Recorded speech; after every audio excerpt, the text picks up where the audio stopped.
Welcome back.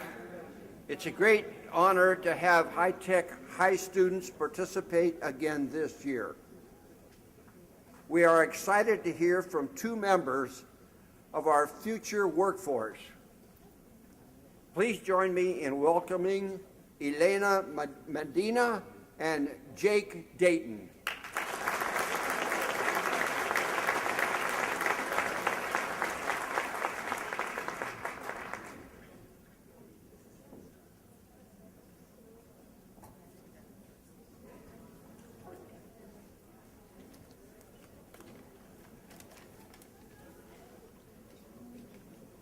Hello, everyone. I hope you're having a good day so far. Okay, so I guess I'll just start. A lot of children my age usually have set a successful future for themselves in their mind. They want to be doctors, they want to be lawyers, and they want to be astronauts. They want these big, luxurious, and well-paying jobs, and that's perfectly fine. But that doesn't necessarily help the community as a whole. As the population increases, you need more services. For example, doctors provide health care, lawyers provide protection from unfair laws and paperwork, and astronauts help the common man learn more about their own universe. But as this community, like all communities, begins to grow, there is one service that doesn't seem to be filled in: jobs. There is not one fellow child who I ever asked who has said, when I asked them, "What do you want to do when you grow up?" that has said, "I want to start my own business." My name is Conrad Jacob Dayton, and it is my passion to help motivate people to start their own businesses, and then it is my job to get that business out there and to get it so people know about it. Jobs in South Bay are so important because there aren't that many. And with small businesses, we can have more jobs for more people closer. The actual way small businesses help provide such a big impact is because they are made by the community for the community. Because the business owners are from the local area, they know what the people need. I have a personal story I would like to share with you. My dad, before he retired, worked from really early on and then really late. I rarely ever saw him, and when I did, he was tired and angry. Yeah. I won't go into too much detail about how it personally affected me, but, tired and angry never mix. It just had a really big effect on my life. But with more small businesses, he wouldn't have had to driven so far north to go to his job, and wouldn't have to have driven so far down to come back. That is only one of the many reasons why we need small businesses. And I haven't really touched on the homelessness issue because they already have, but it's honestly really just upsetting how bad it is. We need small businesses, and it is my mission to see more of them in San Diego County before my time here is up. Thank you.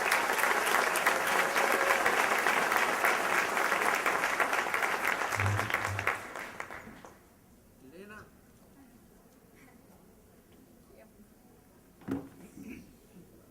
Good morning, buenos dias, everyone. My name is Elena Iscali Tlahuizochitl Medina, and I am a student at High Tech High, Chula Vista.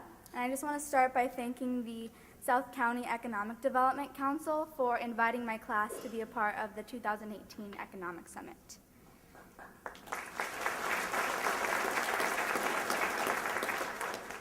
I consider myself a young leader in my community, and I deeply appreciate the steps we are taking in order to involve young voices into conversations surrounding our future.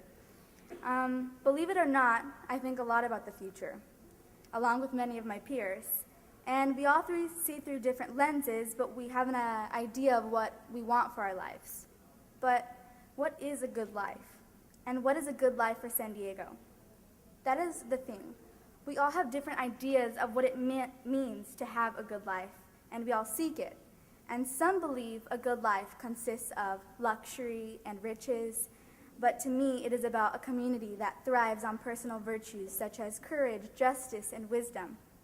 A community that is rooted in democratic ideals of equality, liberty, and voice.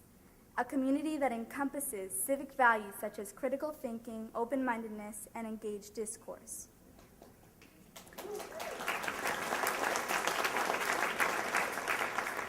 But a good life is like what Cornel West says. It is justice. And justice is what love looks like in public. A good life is a place that reaches its hand to help all people, and in the name of equity, reaches both hands to support our marginalized communities that have been historically exploited, underserved, and discriminated against. A good life is a place that acknowledges the first people of this land, the Kumeyaay, who are caretakers, who taught us to respect and honor our Mother Earth.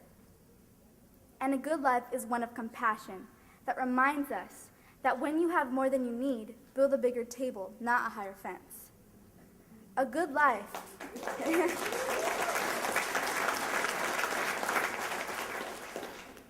A good life is why we are all here today, to analyze South County's strengths and areas of challenge and find ways to improve them. I realize that with prosperity, growth, development, and improvements of our South County region, our road to a good life is not far beyond our reach. And we can enhance our work by reflecting on what kind of person we want to be and what kind of world we want to help create. I hope this summit continues to invite youth to participate, speak up, and build for the future. I hope that this space of change makers, leaders, and influence continues to envision a good life for San Diego. May we always remember to love each other, respect our Mother Earth, build bridges, not borders, and stay engaged in creating a better tomorrow. Thank you.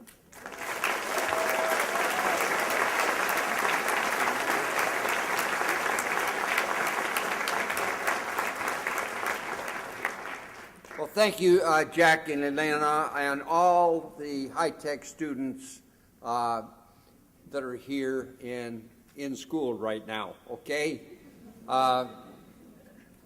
It's really a pleasure having you here today, no kidding. It's now my pleasure to introduce another title sponsor for today's summit. Mitch Mitchell is Vice President of San Diego Gas and Electric's Legislative and External Affairs. Prior to joining SDNG, many of you will remember Mitch from San Diego Regional Chamber of Commerce. Mitch was also Government Affairs Director for AMR, one of our table sponsors today. He also worked on former San Diego Mayor Susan Golding's staff, and Mitch serves on various boards throughout San Diego and the state, and was the recipient of the Lead Visionary Award. To introduce our next speaker, please join me in welcoming Mitch Mitchell.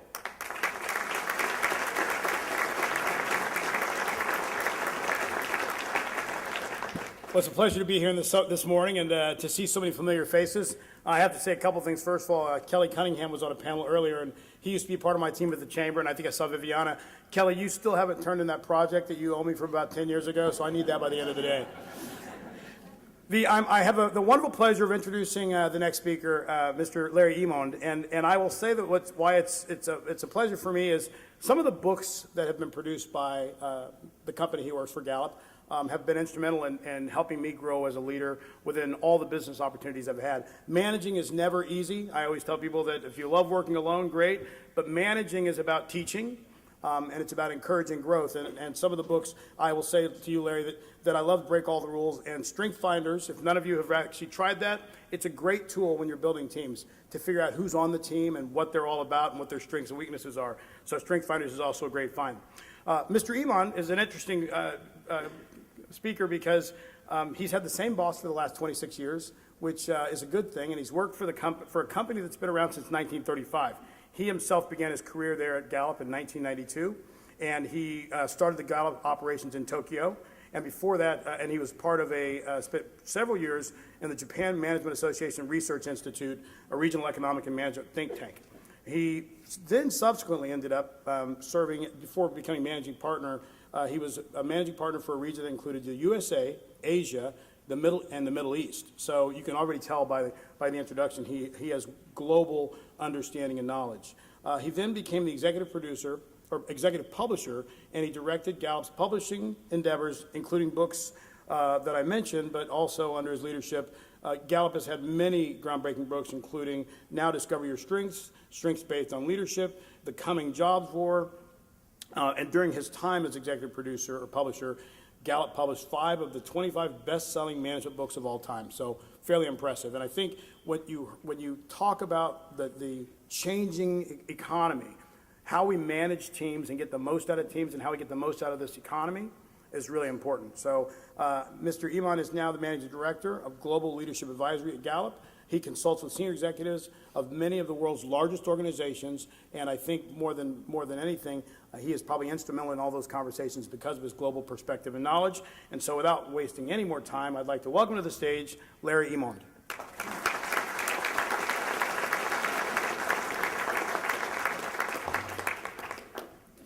Good morning. I should also mention I'm a proud San Diego State Aztec. I was there in the 80s, and it was actually a student body president, as they call AS president, Associated Students president. And the only reason I got myself elected was because we really needed an on-campus basketball and events arena. And if any of you went out to school there in the 80s or even in the 70s, there were several attempts to try to convince students to do a vote to raise fees to build an on-campus arena, and they failed miserably. And we found a way in 87, 88, the year I was president, to get a yes vote. And then it took a few years before we finally built that, and I think we see what it has done, not just for basketball out there, but for the kind of events that it can bring. I'll just mention before I get going that you guys have another opportunity like that on the ballot this November, and that SDSU West initiative is kind of a once-in-a-lifetime opportunity. And I think from an economic development point of view, I know the Chamber and others have come out for it, and I would encourage you to look hard at that opportunity. Okay. One comment. If you have any questions, one of my colleagues is here. You see his name on there, Chris Hammack. He'll be here all day. If there's anything you want to follow up on and you want to ask questions or you're curious if Gallup can help you in any way, then please get to Chris. Okay. About Gallup, you guys are probably, a polling firm. What does this guy know about management, right? We actually stopped doing election polling years ago because it costs a lot of money and all you can do is be wrong. So it doesn't seem like a very good idea. So we got out of that. But we are, if you look at the bottom part that says social and economic analysis there, we're probably the leader in the world at measuring how human beings around the world feel about their lives. And in fact, most of it is available for free on our website. So we have the world poll we do in about 150 countries. We ask people about their work, their families, their communities, how they feel about the future, how they're doing financially. And we just put that out there for the good of the world. Now, it leads us to win contracts with governments and NGOs and so forth. But again, a lot of that is available for free, so I urge you to take a look at it. I'm speaking today from the other 80% of Gallup, and it's evolved a lot in my 26 years there. And we primarily today are a human resource and workplace-related advisory. And I'm going to speak from that data today. So we put out a lot of research, and all of it is free. Sometimes we charge for a new report a few dollars, but just an example is the stuff you see up there. Again, you can go to our website and pull some of that. I'm going to pull some stuff that came out of the Millennials Project and the Reengineering Performance Management and State of the American and Global Workplace. So obviously for the economic development of South County, of Greater San Diego, you gotta run good organizations. And at the core of any good organization is this concept of psychological engagement. Now, we actually, the word employee engagement didn't exist before we published the book First Break All the Rules in 1999. It was kind of accidental. We had done a bunch of research in the 90s to try to crack the code on what, we didn't have the word engagement then, but what makes people really excited about a job and makes them want to do discretionary effort, the kind of employees that all of you want and hopefully many of you are. And we came up with these 12 dimensions that you can find out there that are known as the Gallup Q12. There's actually 12 survey questions that companies ask. And it's essentially the Maslowian hierarchy of human needs as relates to work. So as you think about your own organizations and you think of those of you that are managers or leaders in organizations, these dimensions, and again, you can find this stuff out there on the web, those dimensions on the right are the things that employees need to feel. And I'm going to center on the fifth and sixth. It's pretty basic stuff. People want to be cared about as individuals, and they want to feel like they're in an environment where they can develop and that the organization cares about their development. Sadly, that doesn't exist nearly enough, and I'm going to talk a little bit about today about how to make it exist a little more. All right, a little complicated slide. Let me try to work us through this because it tells quite a story. So I mentioned that we measure employee engagement and are the leading firm in the world in measuring that. And we measure it in 150 countries in national samples of employed people. And then we also have a big client database. The middle line is the United States. And those percentages are what we call engaged. So we calculate out of our metric 3 types of employees. Those that are engaged, those are the ones we want. Those that are not engaged, they're not positive or negative, they just kind of show up and take a paycheck. And then the really negative group that you don't want, which is the actively disengaged. So the middle line is the working population of the United States in big sample sizes.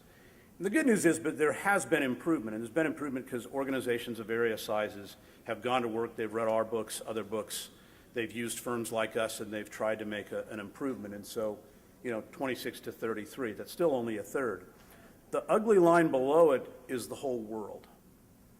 So globally, in the over 150 countries that we measure this in a scientific way, right, even today, only about 15% are engaged. It's about twice that number, nearly 30 that are actively disengaged. So think about that. 3 out of 10 people around the world, that includes the US data, are in jobs that they really dislike. And within that, you can find this on our website, there's some really bad stories. My old country that I lived in for 8 years, and I speak Japanese, and it's a country I love, is about the worst in the world. Only about 6% of the employees in Japan are engaged. The Chinese and the Koreans are similar. And so there's a lot of parts of the world that still have a lot of work to do. Now, what can we learn today? The good-looking line above that is actually our client database. And so there's about 37 million respondents in that database of organizations of various sizes that we've worked with. And within that database, we look at the top quartile. And those are people that can win an award that's the Gallup Great Workplace Award and so forth. So think of the top quartile of that database on engagement. Over the course of the last decade, the top quartile today is 70%. So think of the difference of going to work in an environment like that, where 7 out of 10 people are engaged. And there's a lot of big companies in there. There's companies in there that have over 100,000 employees that have that kind of psychological condition. And I won't go into, there's a handout in your packs that has some various data on it and so forth. And part of it shows the return on investment of engagement, which is, I think, for most people well known now, but it's something we continue to study. So what's happening in those companies that go from 42 to 70 that are way up there? And I've spent my life studying this stuff. I'll give you 4 big ones that I hope can be useful to all of you.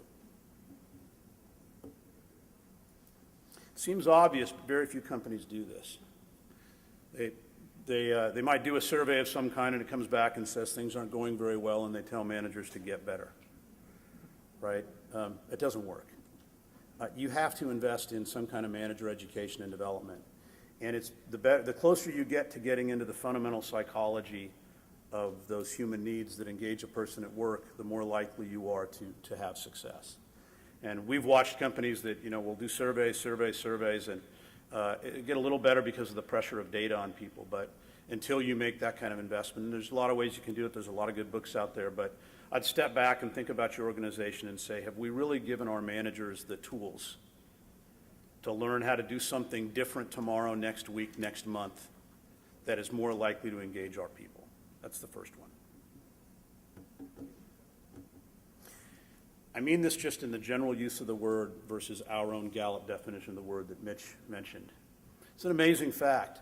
Of all employees working right now around the world, if you ask them just one question, does your manager focus on your strengths or on your weaknesses, or how about doesn't pay attention at all? you're 6 times more likely to be engaged if you can just say that your manager focuses on your strengths. It's an incredible silver bullet. You can try to teach your managers how to do that, you know, kind of metaphorically, ambiguously, or you can use one of the tools out there. We have the famous assessment called StrengthsFinder, now called Clifton Strengths, and a lot of companies use it or use those books to give their managers a way to talk about people's personalities. Interestingly, by the way, if you focus on their weaknesses, they're still a little more engaged if you ignore them altogether. So strengths is best, weaknesses is a lot worse, but ignoring altogether is the absolute worst thing you can do to a human being, is have someone come to work and they don't think their manager is thinking about them at all.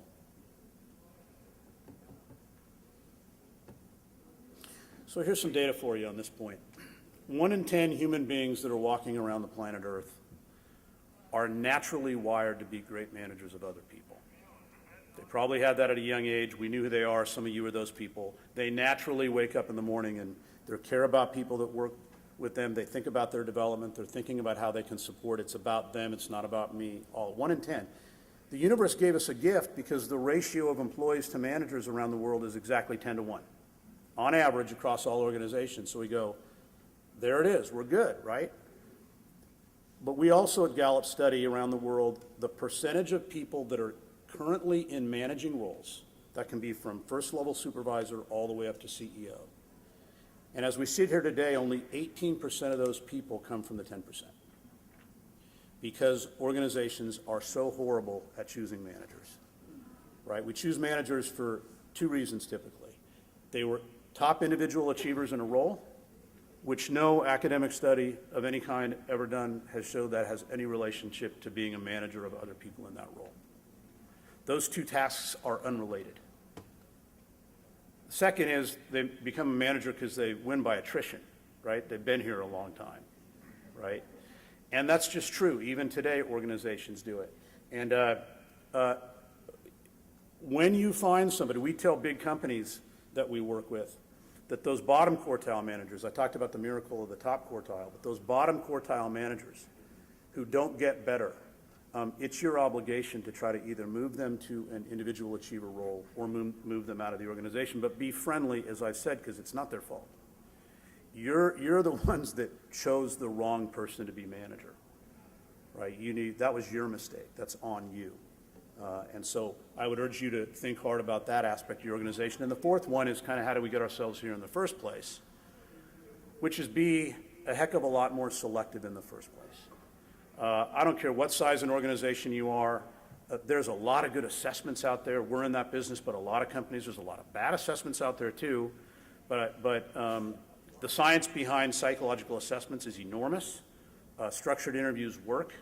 If you choose right ones, a lot of them you can just figure out how to ask good questions. But whatever you do, think hard about who you put in those roles in the first place. Okay, those are four big things. Now, if we look more broadly at the psychology of the workforce overall, we spotted a few years ago some pretty significant changes. And that we first see in millennials, we see that in the group behind the millennials even more.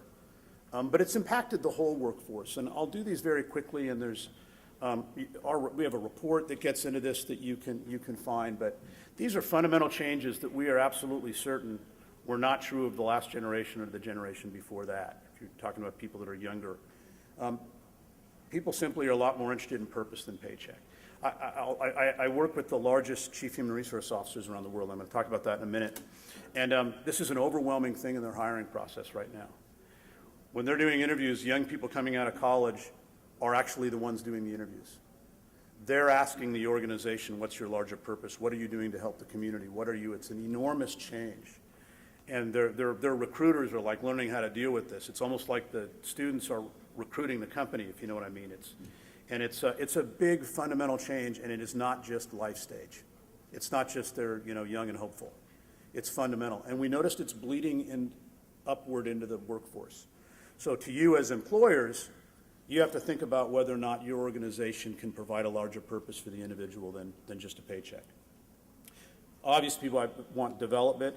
I mentioned that. I'll mention a little more about that. They want a coach, not a boss. Easy to say, hard to do. Don't just tell your people to learn how to be coaches. You got to invest in what that means. I mentioned the strengths one, and the last one about my life. Let me just make a point on this.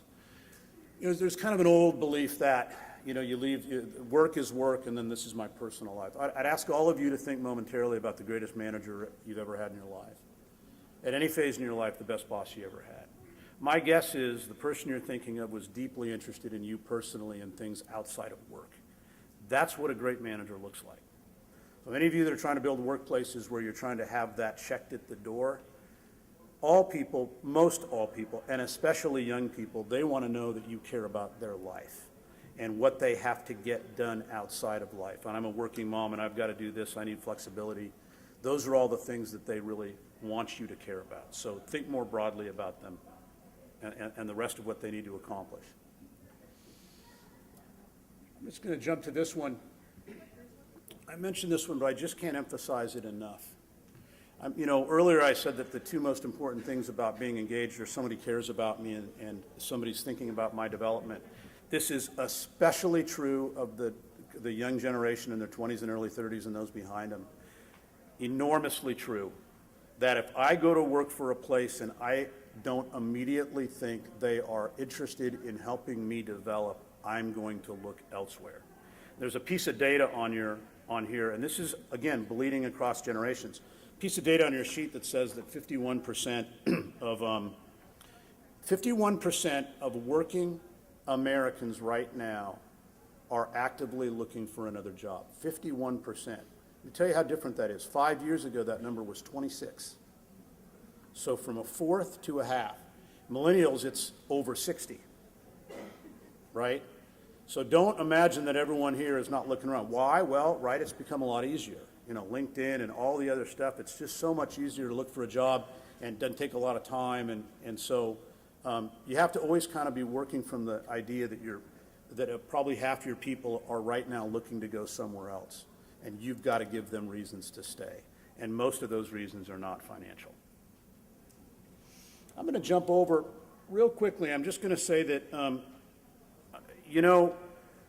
one of the absolute worst artifacts of management history is the annual performance review. It's never worked.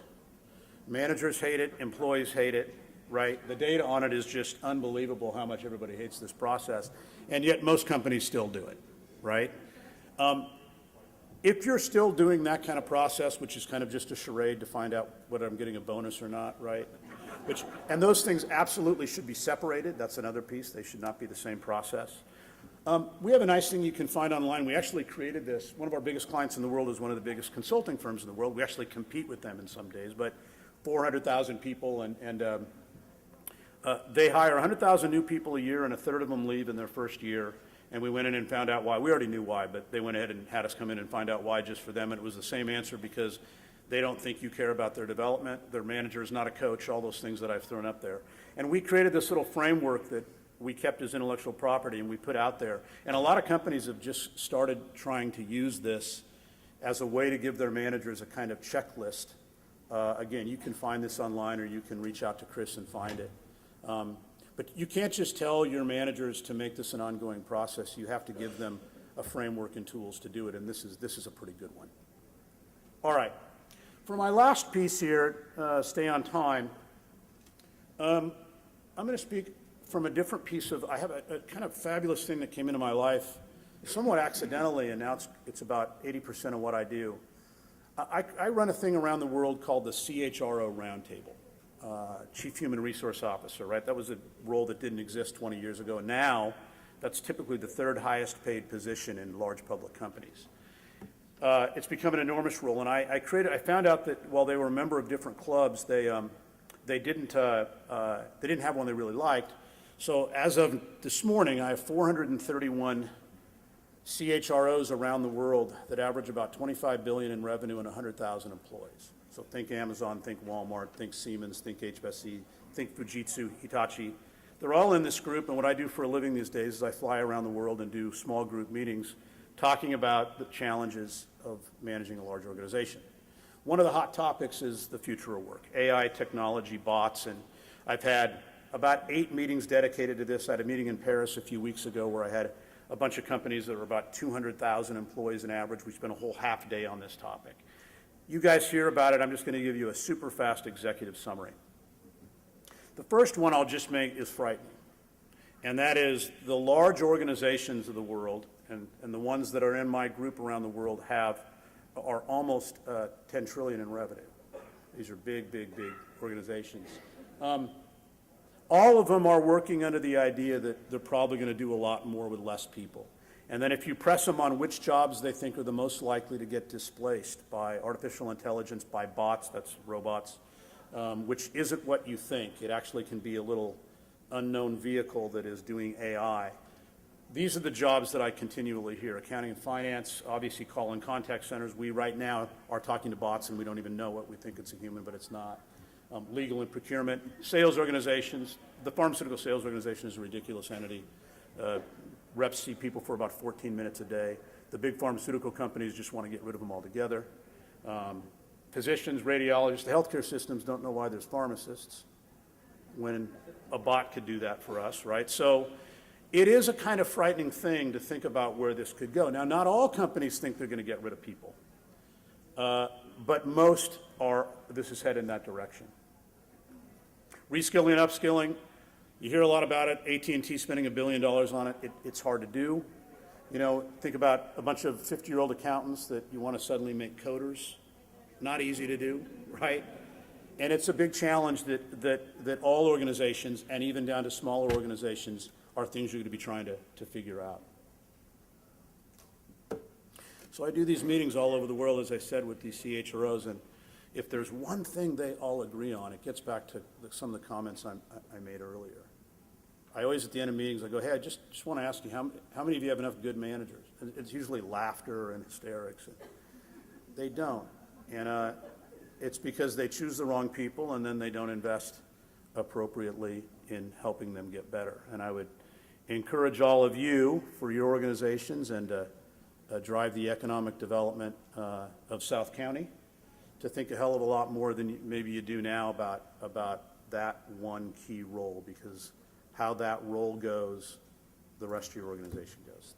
Thank you.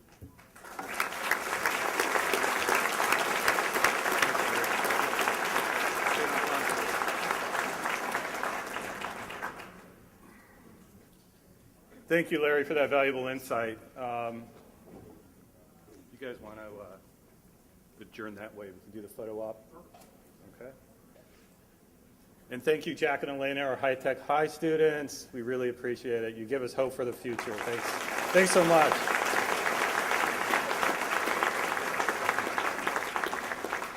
And Larry, like you, I am a proud San Diego State alum. Go Aztecs. Okay, would our elected officials and our moderator, Jeff Light, please join us on the stage? When they come up, we'll go off.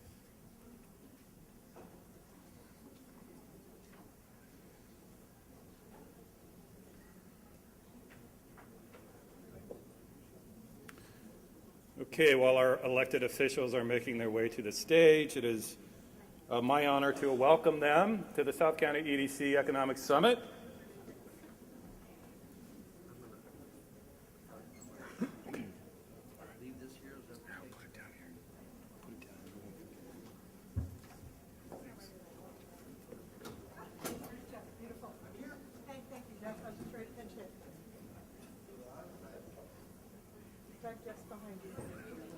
Oh, hey, Jeff.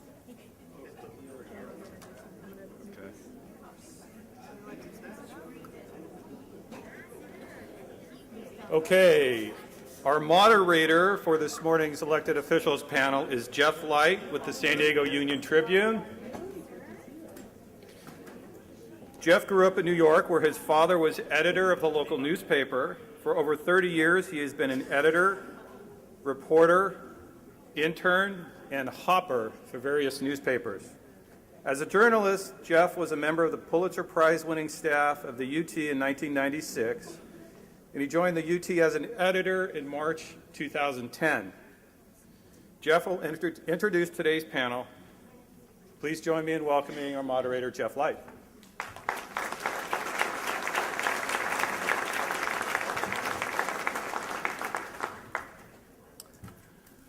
Okay, good morning, everybody. That last presentation was fascinating, I thought. It's going to be hard to compete with. But we'll jump right in. Up here on the dais, and hopefully I have everybody. We have Ben Waso, State Senator. Ben's chair of the Committee on Energy, Utilities, and Communications. Beside him, Lorena Gonzalez, chair of the Assembly Appropriations Committee. Pretty big deal. From Baja, Luis Moreno Hernandez, Baja State Congressman. Where's Luis? Didn't make it. Okay, hold on. It's okay. Monica Hernandez Alvarez, also Baja Congresswoman. There she is. Welcome. Mirna Rincon Vargas, Mayor of Rosarito. Not here. Not here. Okay. We're going to get to lunch quicker than we think. From Chula Vista, Mayor Mary Salas. I'm the sub. Okay, we're doing great. We are keeping you on your toes already. Pat Aguilar. Aguilar. Aguilar. There you go. Okay. Ron Morrison. No, Albert Mendeville. Wow. Okay. Albert Mendeville. Ron ducking the panel. Okay. Rafael Castellanos. Rafael, great to see you. Greg Cox, I saw you. Greg Cox, welcome, supervisor, also on the airport board, correct? And from Coronado, Whitney Benzian. No. Wow, this is a great panel. Anybody from Coronado?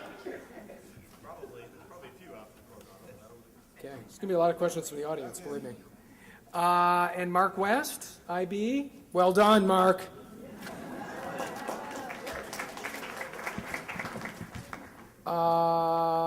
Okay, well, who did I miss? Yvette Casillas Rivera. And what city are you from, Yvette? Tijuana. Oh, perfect. Okay, that's better. And me. Ernesto. Ernesto Rufo Appel, also from Baja. Okay, I'm doing a great job at this so far. I'm not one of those 1 in 10 that I just heard about. I think we should start with our Baja guests. You guys have seen a lot of political change. We have the new administration coming in. It's been a few months for the dust to settle here as we prepare for the changeover. I guess I'd just like to hear from all of you about the political climate in Baja, the change that people were asking for, right? It was a pretty overwhelming vote. What does that mean to you locally? How do you see things going?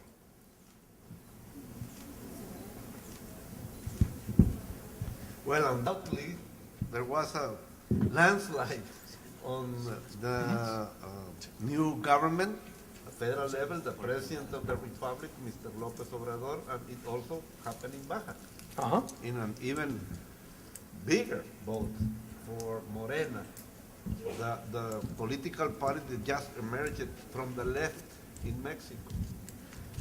But I'm worried because I'm from the right. I'm PAN. But there is something that is always pulling, which is the economy. Even though Mr. Trump and Mr. López Obrador, now the new president coming up, because in the Mexican economy, well, it's growing on the global part about 5% a year. Bless you. And the national economy is not growing, the one in pesos. But the one in dollars keeps moving. And so the global thing is doing 5%. The Mexican thing is doing 0. But the national product on the average is 2.5. But it's about NAFTA. So discussions about the international trade, the way NAFTA has been dealt so far, proves that even though there are political ways on how to view this, the economy pulls you. Doesn't matter if you're from the right or from the left. Okay, I'd like to, and so NAFTA, there's a framework now for an agreement. It doesn't really actually seem like there's any great change, but maybe you guys have a different perspective.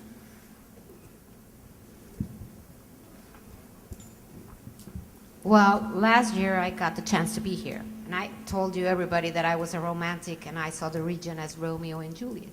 Now, I think we're more optimistic and still romantic, but I think walls destroy development and bridges make great nations. And for the Cali Baja region, I think this is the change that we had in the political party in Mexico is only a big window of opportunities for this region. Because as you know, we are going to have a lower taxation for the border region. So that's a really big deal for the border region and for the industry of biomedical, for the car industry, for the automotive industry, and for the commerce on the border. For our city, it's really important that this change really happens in 2019. Yeah, so that was part of the platform, not yet in place. So you're feeling like that will be fulfilled, the taxes will be returned to what they were before Peña Nieto doubled them, right? Yes. So I think we're going to have a big change in infrastructure because that was one of the principles, objectives of President AMLO. So for the Baja region, it's going to be a really big deal. And for the city, of course. Yeah, fantastic.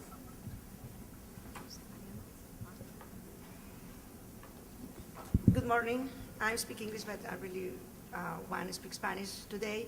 So I say thank you, Efraín, for the... De nada.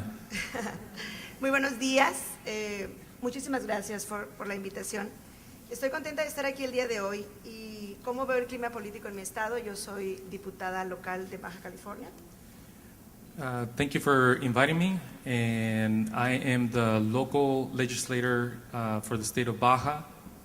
La política en el estado en esta ocasión viene con muchos cambios, pero en mi opinión personal, todos los cambios siempre son una oportunidad para construir.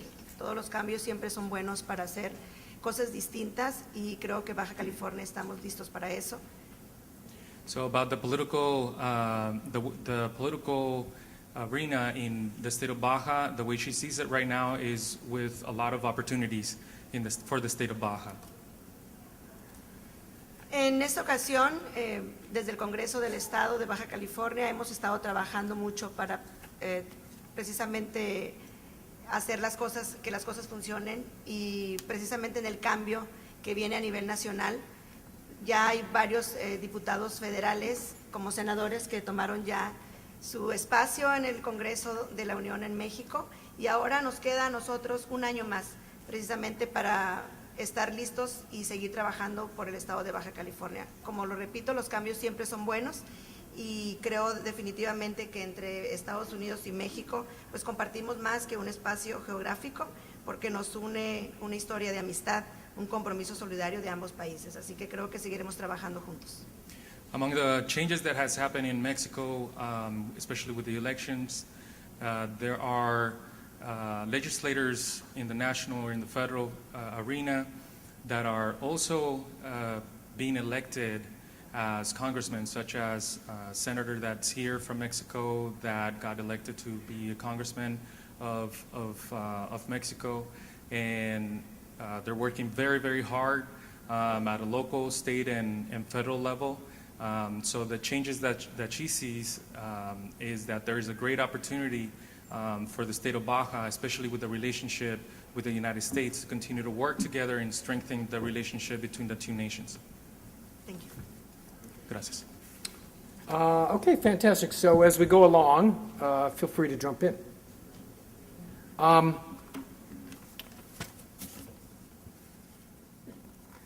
Let's turn to the other side of the board here for a second.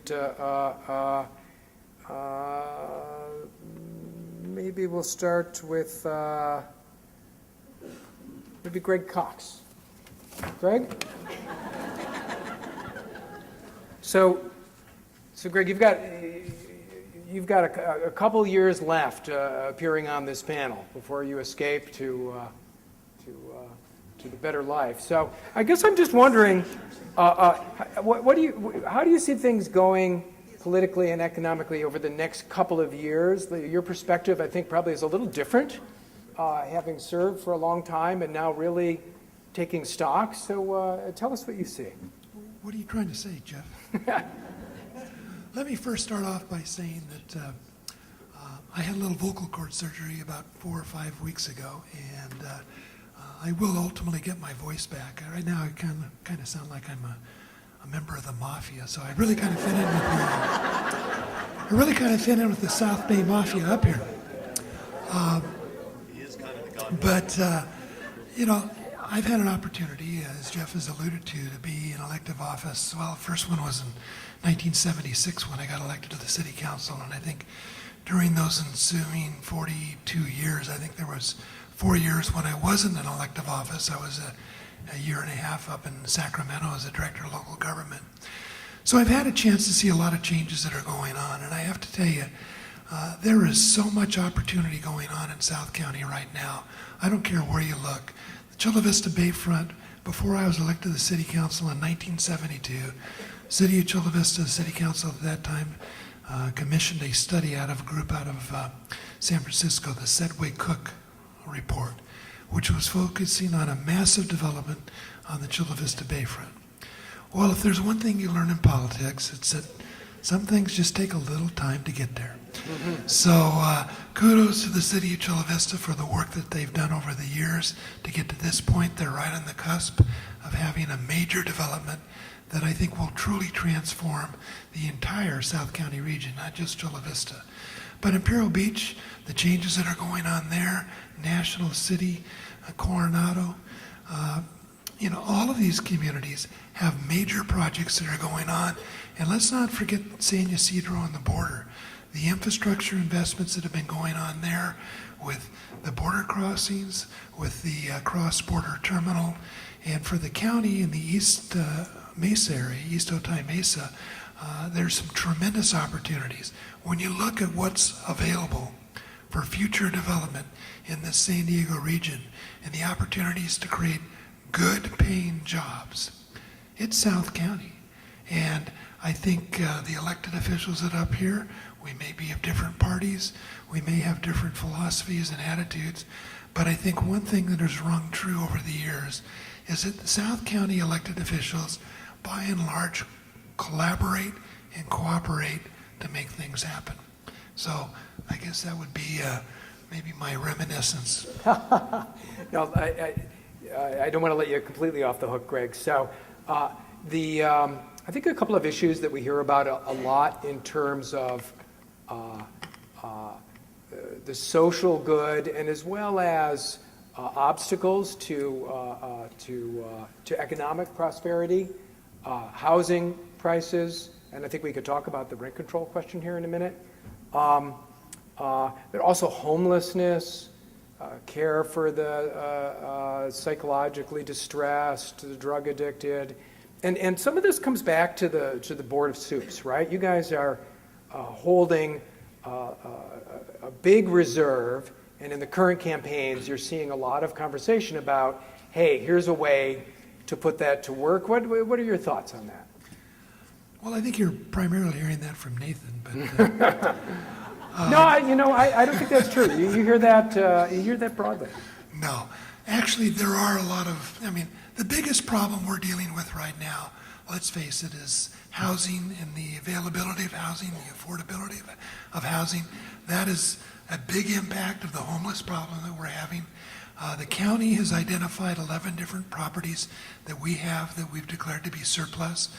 We just went out on our RFP. In fact, just last week we approved 7 of those projects being made available for housing projects. We put aside $25 million to be used as funds to leverage new housing. And I think there's over 503 houses that will be built on those 7 properties. We've got another 4 properties that are available. We're adding 2 more. We're on the homeless issue. We are working to try to see if we can't come up with some housing for severely mentally ill. We have Project One for All, which is focusing on the approximately 1,500 of those homeless individuals that are severely mentally ill. And we've been able to get almost 600 of them into permanent supportive housing over the last year and a half. We've got a lot more work to do. We can't sit back and rest on our laurels, but I think the county is not only putting our money where our mouth is, but I think we're reaching out to all segments of the community. And, frankly, the other 18 cities in this region have a responsibility also. We've increased the number of PERT teams, psychiatric emergency response teams. We used to have about 40. We're up to 50 now. We've got the funding going now for 60 this year and 70 next year. That'll be able to go out and actually do outreach to the folks that are homeless to try to get them into permanent supportive housing. And of course, I think the city of San Diego is stepping up to the plate with some of the things that they're doing to try to work with us to get those people that are currently on the street that shouldn't be there into supportive housing. Okay, great. So the Bayfront development is obviously, a huge accomplishment, and some important milestones have been passed since we were here last. Rafael Laporte's a key partner in that, and especially now that you've gotten the parking fee monies out of the airport authority, Greg. So Rafael, I guess bring us up to date on some of the things that the port is doing. There's a lot of development going on, and then we'll follow up a little bit. Sure. So as Greg mentioned, the Chula Vista Bayfront Master Development, it's 535 acres, fully entitled, the biggest fully entitled master project on the entire west coast of the United States. We are getting ready to break, yes, that deserves an applause.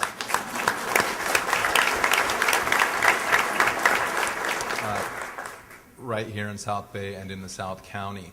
We are getting ready to break ground on that project. The first phase is a 1,600-room hotel and attached conference center, a resort hotel conference center with the Gaylord flag will be the operator. They have a very successful model with properties around the country.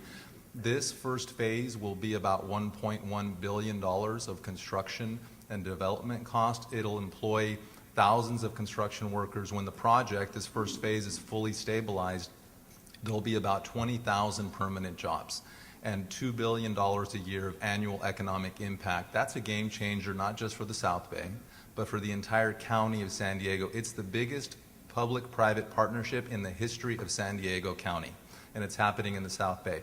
At the Port of San Diego, we consider this project to be the future of the Port of San Diego, so we're extremely excited about it. It's a major project. National City Marine Cargo Terminal. We import about 450,000 autos every year through that cargo terminal. 1 in every 8 auto imports comes through that cargo terminal. We are getting ready to modernize and optimize that cargo terminal. We're putting in another rail line, a spur, and doing some other road closures and other reconfiguration. So we will have capacity to increase our auto imports by 100%, close to 1 million autos a year. These jobs at the cargo terminal and at the Chula Vista Bayfront Hotel and Resort, those are all union jobs, good jobs. The median wage at the working waterfront is about $70,000 a year. The median in the county of San Diego is $40,000 a year.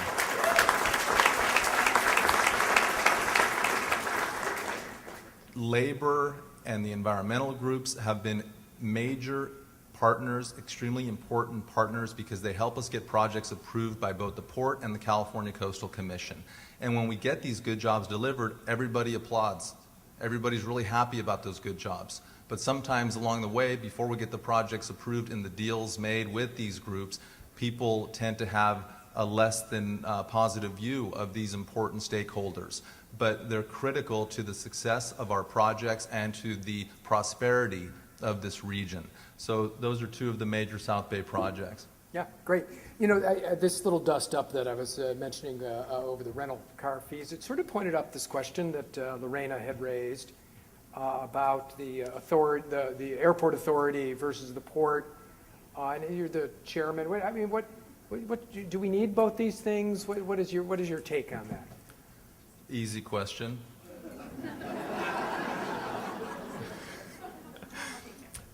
Look, when the port was created in 1962, it ran the airport for several decades. The port, we are obviously very confident and happy in our operations. We've been growing year over year. We have great relationships with the community, with labor, with environmental groups. We are really, I consider us a very progressive, successful organization. The airport, too, has been extremely successful, focusing on its footprint, increasing passenger volume. It's a major economic engine for the region, no doubt. There are challenges that are presented when you have an agency like the airport that is on the port's land. It's a landlord-tenant relationship. And when there are regulations and restrictions at the federal level that make it complicated for the airport to spend monies in ways that can benefit or mitigate off-airport impacts. So this is just a matter of coordination.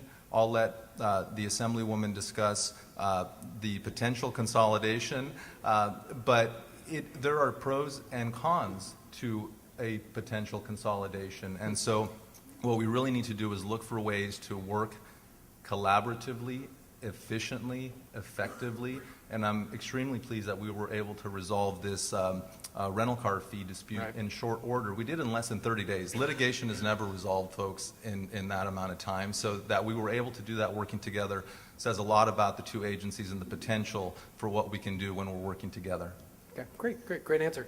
Okay, so Lorena, let's move to you, and you don't need to dive into that if that's not where you want to go. I mean, you're in a really important position in Sacramento, heading appropriations.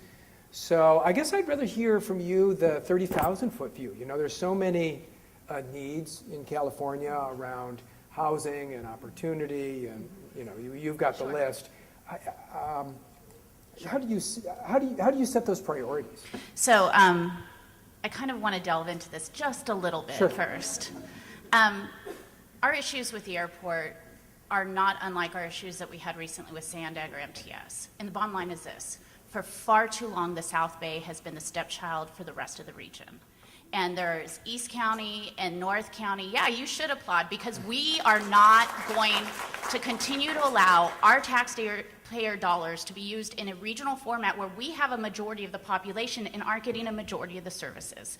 It is wrong. It has been wrong for decades. And I am excited about the changes we've made at Sandag, MTS for sure. We're getting a lot more transit that, by the way, our folks actually use. This is a good thing. We're going to continue to push forward and not allow people to look, in particular, at Chula Vista, but the entire South Bay region, as some sort of stepchild. It's not okay. We are not equal to the East County and North County. We are larger. We are a hub. We deserve a lot more than we get. So the airport-port fight kind of fell into that. And if you look at the port, the one thing I'll say is this: it's much more proportional. The representation we get for Chula Vista and National City, Imperial Beach, even Coronado is proportional to the area. The representation we get on the airport is right now is really no different than what we were seeing at Sandag and MTS previously. So a lot of the efforts that we're making come down to ensuring that the South Bay region, business, constituents, labor, individuals have an actual proportional say in all of these regional governments. And I'm going to continue to push that until we have what we deserve. Thank you. Anna likes it. You all should. I mean, if you're here, you may not like the way I do things, and I understand people think I'm a little of a bull in a china shop, which I am, but damn it, we got shit done. So, you know, I'd say that, you know, judge me by my results. The 30,000-foot level. Look, there are reports that just came out, and I've been thinking a lot about this the last couple of days on poverty in California. And we know that that's true. California leads the nation in poverty. And I've been thinking a lot about that. It's not traditional poverty. A lot of it has to do with our cost of living, housing in particular. But it also has to do with our will as a people.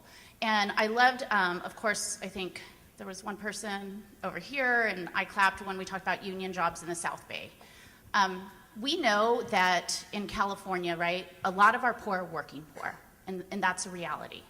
A majority of our poor are actually have jobs, sometimes 2 or 3 to pay the bills. And we know that the best way to pull people out of poverty is unions. And whether you like that or not, that's the facts, right? And when we're talking about large corporations and an innovative economy that has done very well in California, we have left behind workers in a way, and we continue to, and have to fight for every little scrap. Now, we've done a lot of progress, and I'm proud of the progress we've made, but when we hear things about people coming together and creating tourism jobs that are going to be all union, that's something to celebrate, because you know what? Then we're not paying for other things. We're not paying for their Section 8 voucher housing. We're not paying for their school lunches. We're not paying for food stamps and Medi-Cal, right? When those good union jobs are created, we're creating a middle class in the South Bay where people can live and work, and congestion goes down, traffic goes down. This is a good thing, and we should all celebrate that. So from the 30,000-foot level, the number one thing I'd say is, how do we continue to grow our economy in California? Our economy is doing great.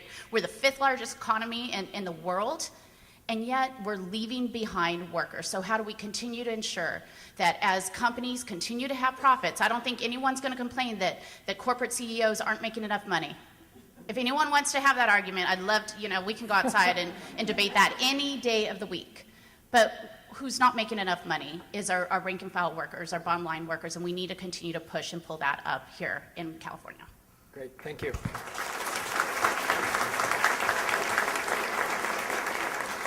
And, maybe as we come back around, we could talk about housing, which I think is another one. But Ben, let's hear from you. You're the chair of the Energy and Utility Committee. And we've had some stories recently, sort of a look at CCAs, the big trend. Just in the last day or two, we had a story about how the 3rd tier of billing is beginning to hit people on their electric bills. It's hot. People are getting bills of $700, $800. So these are things that are very pressing. I was just wondering, from a policy position, what do you see a really important changing landscape in energy? Again, another very complicated question, because our energy system is affected by the weather, as you know. In some parts of the state can get up to, like in my district, it's 125 degrees in some communities, and we also are having these wildfires that are destroying our infrastructure in areas of housing, transportation, and of course the electrical grid. All that is forced onto ratepayers as well.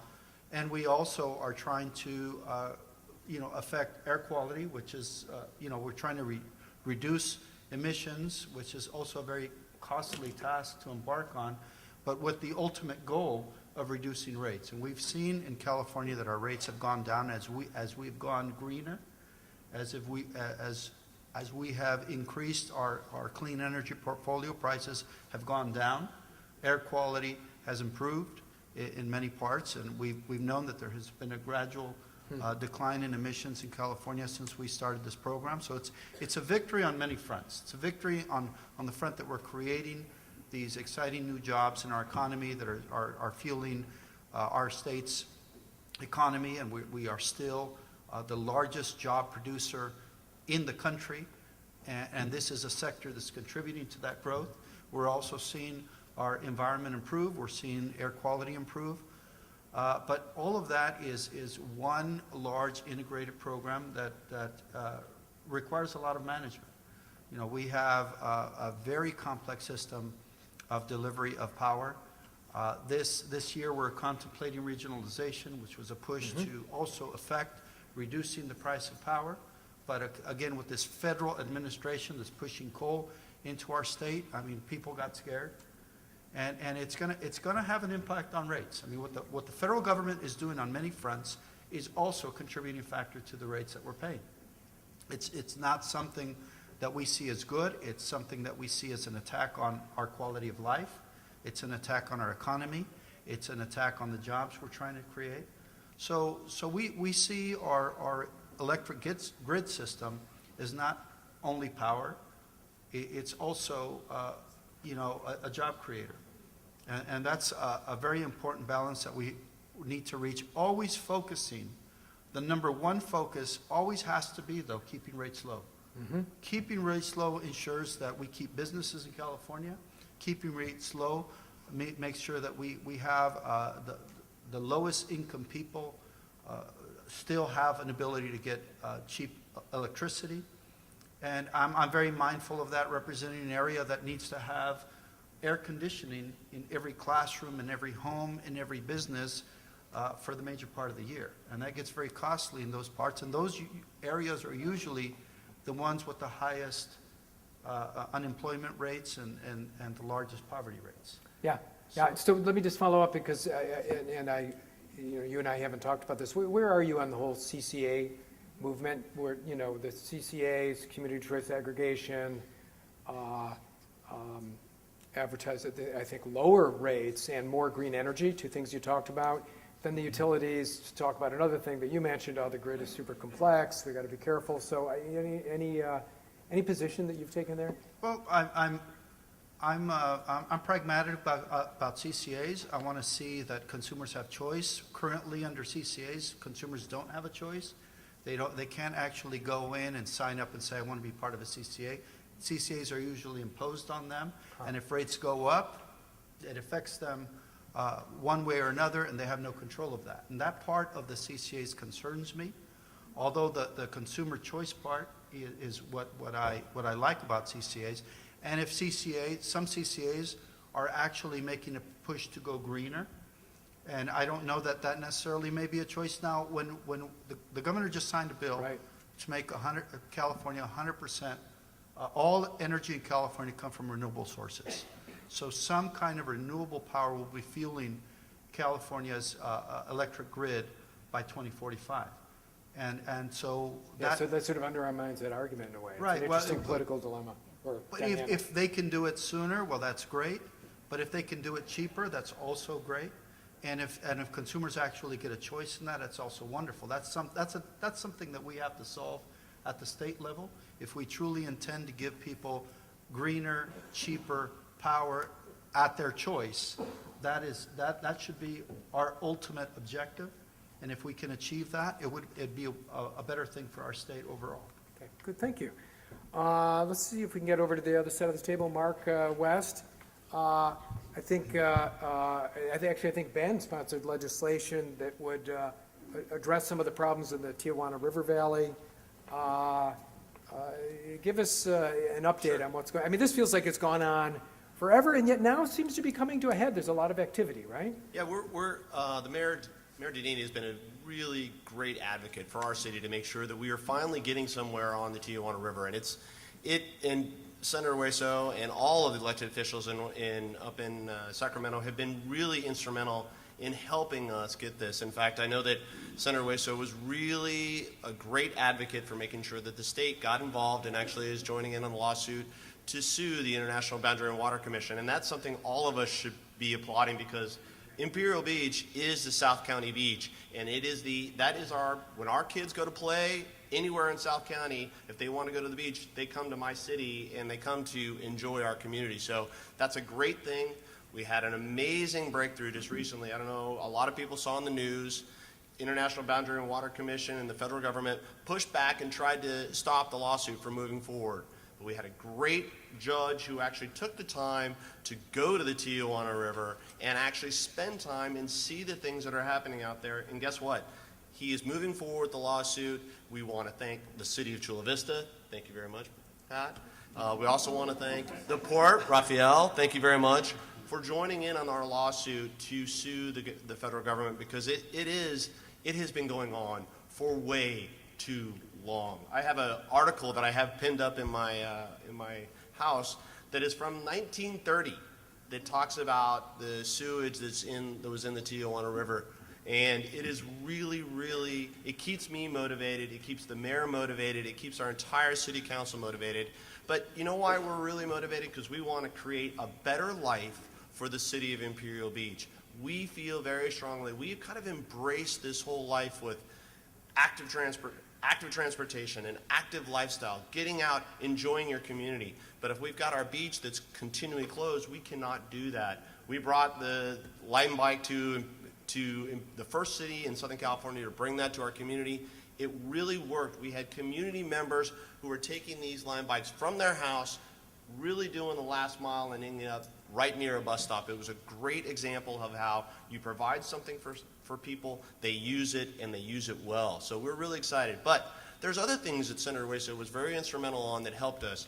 This active lifestyle wouldn't have happened if we weren't able to get things to do when our beach is closed. And Senator Hueso was really, thank you very much, Senator, for getting $2 million and working with our local education to build a brand new state-of-the-art swimming pool, an $11 million swimming pool that's going in our Mar Vista High School. It's going to be, the scoreboard alone is going to be like a hockey stadium. So this is something we should really be thinking. And it's because of the hard work of our elected officials we're doing that. But let me circle back one more time. I want to talk about the Chula Vista Bayfront. Chula Vista Bayfront is the economic engine, and we in Imperial Beach know that we expect a lot of these people who are going to be working in the Chula Vista Bayfront to want to find homes in Imperial Beach, and we are excited about that. But here's the other thing that I think is really exciting. We need to think about the transit opportunities from the Chula Vista Bayfront over to Imperial Beach, a shuttle system that we can go over there where they can go walk out of their hotel, the Gaylord Hotel, get in a shuttle, end up at my beach, come and enjoy the community, because South County has so many great things that a lot of people don't get a chance to take advantage of, and this would be a way for tourists to really be spending money in Imperial Beach. And last but not least, the Tijuana River National Reserve. People don't know about that, and that is another opportunity where we can really embrace this ecotourism for really be a potent driver of economy in South County. So it's very exciting. Yeah, I will say IB is really a pretty happening place. We are the coolest Somebody's beach doing town. a great job down there. Don't let anybody tell you, North County, we are the coolest beach town in all of San Diego County. So, Albert, Serge, who's not here today, had this great coinage talking about affordable housing. He called the beach towns of California the mausoleums of the wealthy. So I think that's a really striking image and really an apt one, right? So we've got these super high-priced, McMansionized beach communities, and people can't afford to live in California anymore. I bring this up because you in National City have the rent control proposition on the ballot, as the state does as well. Tell me a little bit about how that issue has evolved and where the council stands on all that. Very well, thank you. First of all, let me, before I go into the rent control, let me just thank Cindy and the South County EDC for this opportunity to boast in public and without shame. Let me say this, we've had some turbulence in the city of National City, and the good news is our flight is on an upward trajectory, and I say that for a number of reasons. I'll get into the rent control just in a second here. But, finally, after many years, we have access to our waterfront. We have what we call the balanced plan, which is really a win-win-win situation for everyone involved. We're now going to have the opportunity to have hotels down there at our bayfront, down at the Pepper Park area, shopping, retail space there. And so we're looking forward to that TOT, and like many other cities enjoy. We have that balanced plan. We have a downtown-specific plan, which speaks to the downtown area of National City to revitalize it with housing, with businesses. But we do have a challenge in that area, and it's about the rent control, so I can get into that at this point. So there are some challenges in regards to developing our downtown. I'll give you a specific example. At our last council meeting, there's a construction company that is going to do some development in our downtown area, purchase a property from the city, is ready to go. But at our last council meeting, we approved 2 90-day extensions for them, which takes them to April. So that begs the question, why did they ask for an extension? And I think the answer is obvious. They're waiting for November to see how that rent Right. control measure, whether it is successful or not. So that's one challenge in that area. We also, in National City, we've done our really fair share of affordable housing. And we have a wonderful example at Paradise Creek. In fact, next week, we're going to have the grand opening of the second phase of this affordable housing project. And it's a total of around 200 units total with phase 1 and phase 2. There's a park space that's going to be down there as well, adjacent to the other side of the river park for the community. So a lot of wonderful things happening in National City. And in regards to the rent control, personally, I cannot support the measure, but it is something that's in National City I really don't know how this is going to go, and it really concerns me, concerns many of us for the future of our community, because it just is not written in the way that is really going to be beneficial to the city in the long run. It might do something short term, but in the long run, we think it's going to do much more damage if it is passed. So. Okay, I'll Thank allow you. rebuttals in a minute here. So Pat, I wanted to give you a chance to talk about what's going on in Chula Vista. You have the Bayfront. A question that I have, and there might not be a good answer to it, I see all this focus and debate around San Diego State's plans in Mission Valley, a lot of community debate about that, and a lot of enthusiasm in certain corners. And whenever I'm listening to that, I think, yeah, but Chula Vista's got a great spot for a university, and nobody's clamoring to get there. So, and eventually I think they will, but any updates or thoughts on that or other issues in your town? So, is this on? Yeah, you're good. So let me say this about Chula Vista. There's the sexy thing out there right now is the Bayfront, and everybody's talking about the Bayfront. And they should be. I mean, not only will the Bayfront development and the Gaylord Hotel particularly be an asset for Chula Vista, it will be, and not only will it be an asset for South County and the whole county, but it's also an asset for the whole state of California to have a Gaylord resort complex here. There's only a few Gaylord complexes in the country, and the closest one to the West Coast is in Denver. So this will be Gaylord Pacific. So it's really an asset for the entire state. As important as that is, in my view, the real future for Chula Vista comes from our Millennia Office Park development. We don't hear a lot about that. But in the Otay Ranch portion of Chula Vista, adjacent to where we have 375 acres set aside for a future new development, is this new urban center that is under construction right now called Millennia. And part of Millennia is up 3 million square feet of Class A office space is included in the development plans for Millennia. And in this development, this office space is divided into 3 different campuses. It's really something unique in terms of office development. You may have heard about the city's proposal to attract Amazon here, but it's the kind of development that can support something like Amazon or Apple or Microsoft, something on that scale. So I believe, and the Millennia development, the office development within Millennia, will produce high-paying office type jobs, and that's what we really need in Chula Vista. And in fact, we see Chula Vista. We've talked a lot about the Baja Cali mega region. We see Chula Vista as the epicenter of that mega region. Yay! And the place where within these 3 campuses of $3 million square feet of office space can be the administrative center for the Baja Cali mega region. That's how we see the future of Chula Vista.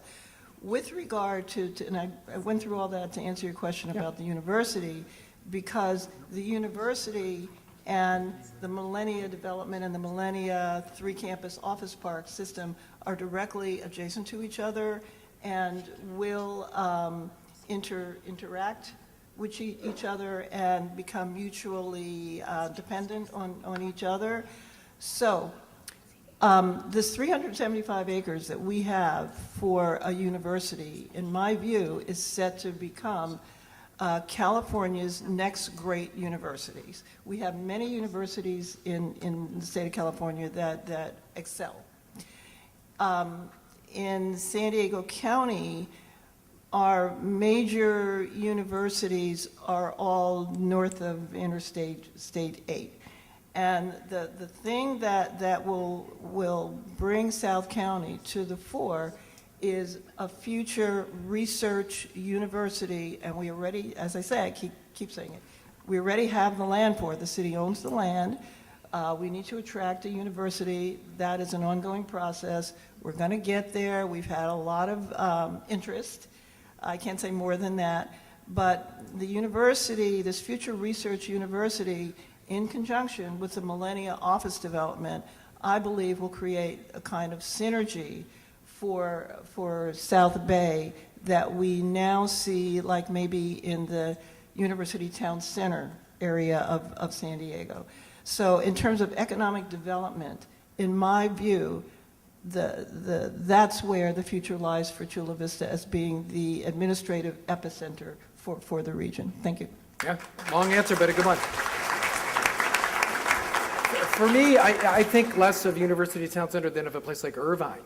Okay. Bedroom community, but has the university. It's another good example. It's just that I figure most people are more familiar with UTC. It Yes. evolved eventually into a big commercial hub for. That's Orange Chula County. Vista's future. Thank you. Okay, I think everybody's gotten at least a moment to talk, and so we've got time for a few questions, maybe 2 or 3 questions from the audience. So here they are. Young people in front. Staffers throughout. There's a question.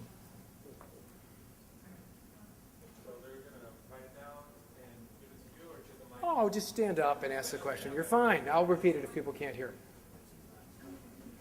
Sure. I have a question regarding balancing jobs and affordable housing and housing in general. For instance, we certainly want high-paying jobs in our region, and kudos if we get the Amazon here. So that would be amazing. But on the other hand, we have cities like San Francisco and the San Jose area where we have all the high-paying jobs. And what's happened is that people are moving in, causing housing prices to go up, rents to go up. And in San Francisco, where there is very strong rent control laws, what's happened is that as the prices are going up, people that are living in housing are staying there forever. They're not moving. Even if they're considering leaving the San Francisco city, they are afraid to leave because if they don't like where they're going to move to, they are afraid they cannot afford to move back in. So they're staying in housing that they hate, maybe a place that's way too small with multiple generations. How are we going to balance all that? Yeah, great question for anybody here. Ben? When you tell people if they support affordable housing, they say we do, but not in my neighborhood. When you ask them, do you support a solution for homeless, everybody says we do, but not in my neighborhood. And that's the problem that we're grappling in California. That's one of the reasons I ran initially. I bought a home that was downzoned. I bought a property that used to allow 6 units, and I paid for a property that allowed 6 units, and then the government came in and downzoned it to 2 units. That, in essence, took money out of my pocket, and it also took money out of the pockets of a lot of people in California, because this has not only happened in San Diego. This has happened in every city, in every county in California. Since 1970, we have been downzoning our community plans, which is allowing less housing to be built in areas that used to allow more housing. The response from the state has been to require local governments to provide a housing element to say you need to provide affordable housing. But most counties, most cities are not compliant. And that is, what do? We sue them, they pay money. I mean, there's a really good series on a mayor from a city in New York where similar things happened in New York. And the community kept electing people to these positions that would fight the community, the state's requirements that would only increase affordable housing. People don't want it. And the real solution to this is not rent control. It's densifying certain parts of our communities. And when I was in local government, and one of the things that I did was beef up the the housing authority, which is our department that manages housing creation, and we created thousands of affordable units across the state. We put them in areas that were near transportation hubs because generally poor people, to get people out of poverty, you got to get them a job, and you got to get them to their job cheaply. And we densified housing transportation corridors, which is not being done enough in the state. So we came up with a bill that is going to entice governments to, it's a Tony Atkins bill that was just signed by the governor, that will entice local cities to want to draw these funds if they're densifying their communities and if they're gonna take measures to increase zoning in areas that need to be increased. The solution is in the zoning and in the planning of our communities. When I was on the council, I spoke to local residents and said, forget about affordable housing, forget about density. What do you want your neighborhood to look like? And what do you want it to do for you? How do you want to live? And we had workshops, and we showed them pictures of Paris and Amsterdam and of Boston and San Francisco and different parts of the world. And said, what do you want your community to look like? And people always picked density. They didn't pick tract homes. And it was very interesting that if people can visualize their quality of life, we can work around that and introduce those elements that they need to improve their quality of life. Those will bring jobs, those will bring neighborhood serving retail, those will bring the amenities that we want to introduce. You can't build parks and libraries in older neighborhoods without densifying them. And people, those are the things people want. So we can give it to them, but it requires work and it requires political courage, and people need to stand up and say, I'm on a mission to reduce the housing prices in my community, and it can be done, and local government has more power than anybody to do that because the state is backing up local government. We're passing the funding bills for transportation, for housing, for water, for energy. I mean, we're passing these bills that are giving money and resources to local government, and we're trying to make it as enticing as we can for them to take it so they can actually advocate for the people in their community. Great. There's another question right here. My name is Oscar Cortez, and I pretty much know the majority of the people here. I am also the VP for International Relations of the Mexican Federation of Civil Engineers. And the question is to everybody, how can we better improve the border infrastructure? We tend to talk about economic development, we tend to talk about the benefits of having trade, but if we don't improve our border infrastructure, we cannot have those things. So the question is to everybody, there's a lot of potential, especially now with this new administration coming in place, of creating a free economic zone where you're going to lower taxes, but you need border infrastructure, and there are projects such as Otay Water 2, there is the desalination project in Rosarito. Ben Wesso just talked about the renewable energies and what the opportunities is from Baja to also supply the energy. And of course, my good friend over there, Councilman West, about how can we address in a technical way first the solution for the water and sewage issue. I think we had to privilege, especially in Mexico, how things are resolved in a long-term basis, not worry too much about the politics or the cost, what's the technical solution? Then we worry about how we're going to pay for it. So the question is for everybody. Thank you. Jump on in. How are we going to fix the border infrastructure? Well, I'll take Big one. topic. I hope I'll take one portion of it. It's good to see you again, and I really enjoy the work we've been able to accomplish and try to look at the one thing I'm very excited about when it comes to the city of Tijuana and some things that we look at from water quality is this recent development that the city of Tijuana is looking at recycling their water to bring it to water the crops in the Valle de Guadalupe to really improve. So take water that has been traditionally gone down in the Tijuana River Valley. They're going to take it, reclaim it, make it safe for agriculture, and then take it out to the Valle de Guadalupe for the vineyards. I think that's a fantastic idea that can solve so many problems.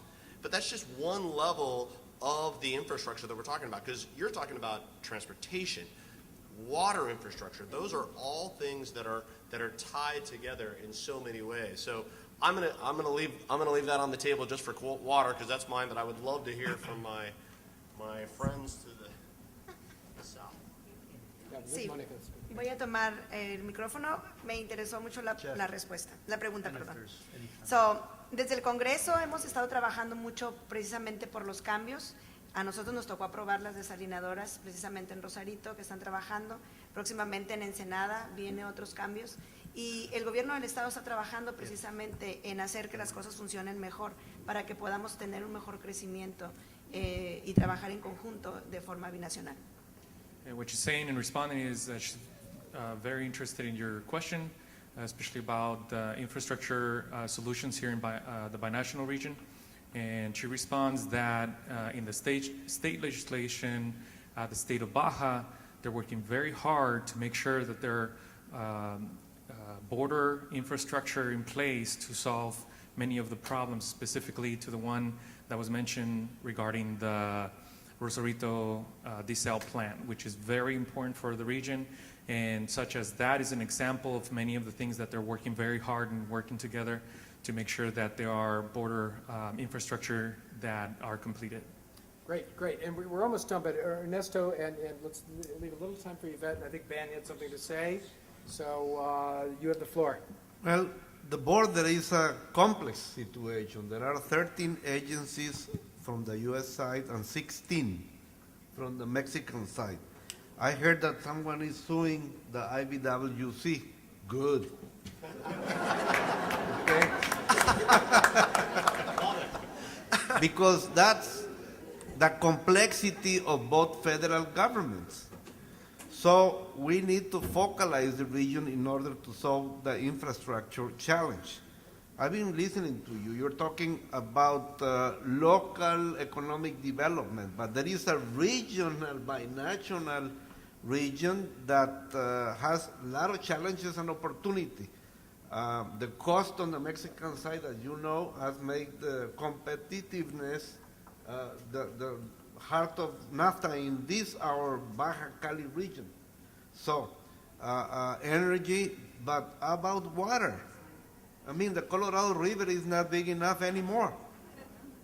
So, we need to make an understanding on the water basin, the air basin, and all those things. I've been working with Ben Wilson on several of these issues from the Mexican Senate, but our complexity is because of Washington is too far away, and Mexico City is also far away, and each of them in their own politics. So let's make it focal, local. So that South County EDC, it's a focal way of making understanding and the route to follow. Yep. Yvette? Okay, on a local level, I'm an advocate for Tijuana. So Tijuana is the happiest place on earth, and for infrastructure, well, I'm going to tell you a few things we're doing. 2 years ago, we just had our municipal transit system, so it is growing. So people are going to have a better way to go through the city without taking their cars. We're also making an effort for people going on bicycle. Another thing we're having is we have a master plan for the downtown area, which will be we've changed some public policies, as Albert said, no, as Ben Hueso said. We are densifying communities. The downtown area didn't have a public policy on this. So now you see a lot of big developments going on the downtown area going up because we don't have any more land to grow through. And we also have a Bay Area plan, not as big as your waterfront, but we are looking forward to having a pier and having the third phase of our Bayfront area being finished. And as I told you, the Baja region is an area that not only has problems, it has more opportunities than problems. And one of them is affordable housing.